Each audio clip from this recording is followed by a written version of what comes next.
Ladies and gentlemen, my name is Keith, and welcome to my review of the new documentary, Won't You Be My Neighbor? I can't say that without putting a little jingle on it because that's what I was used to as a child. We all were. Mr. Rogers would welcome us into his neighborhood on a regular basis and just make us feel at home. It's one of those shows, one of the first shows I can remember looking at and thinking, here's a guy who's like literally just talking to us.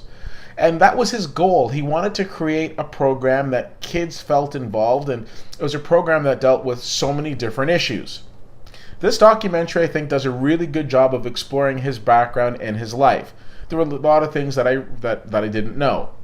I didn't know that he was a minister. I didn't know that he was from Pittsburgh. I didn't know that he started off as just this little show on Pittsburgh, and then it just absolutely blew up.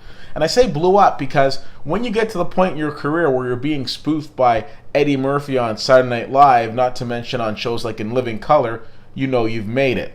But not only that, having audiences with heads of state, including the president, it's a pretty big deal. It was also interesting seeing him go to Congress and going and requesting extra funding for PBS, the network that carried him.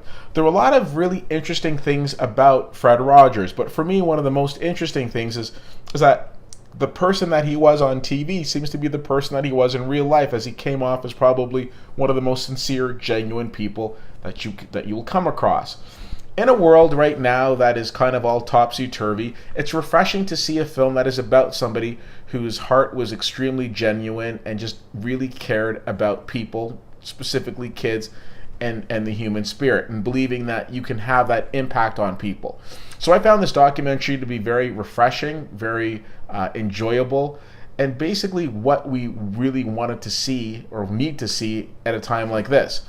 If you get a chance to see this film, which I give a B+ to, I strongly recommend it. I think that the filmmaker, who's an Academy Award winner in his own right, did a very good job with this documentary in terms of interviewing many people from his family, many of his different peers, and did a really great exploration of this remarkable individual.